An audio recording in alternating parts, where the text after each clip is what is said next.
महाराष्ट्र राज्य विद्युत पारेषण कंपनीमध्ये उपकार्यकारी अभियंता म्हणून काम करतो. बऱ्याच वेळा जेव्हा आपण एखादा प्रोग्राम इथे ठेवतो तर त्यावेळेला आम्हाला इमर्जन्सी आलेली असते, कारण आमचा जॉब जो आहे तो इमर्जन्सीचा आहे.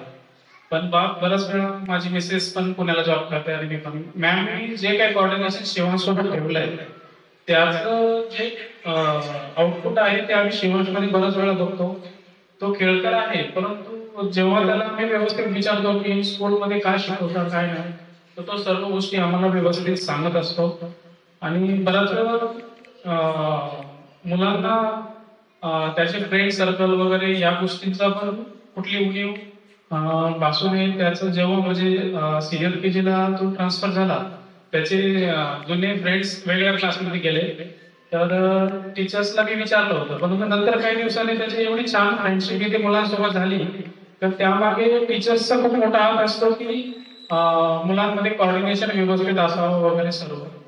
तर नक्कीच मीनाक्षी मॅम आणि त्यांची सर्व टीम मॅम खूप छान काम आपलं स्कूल या एरियामध्ये करत आहे. द्वारका ब्रांचला पण आपण स्पोर्ट्स डे बद्दल वगैरे गेलेलो होतो, तिथे पण खूप छान कोऑर्डिनेशन आपल्या टीमकडनं होतं. धन्यवाद मॅम. यापुढे असे ग्रेड्स वगैरे इथे वाढवावे आणि एक या स्कूलचं नाव खूप मोठं होणार हीच अपेक्षा. धन्यवाद.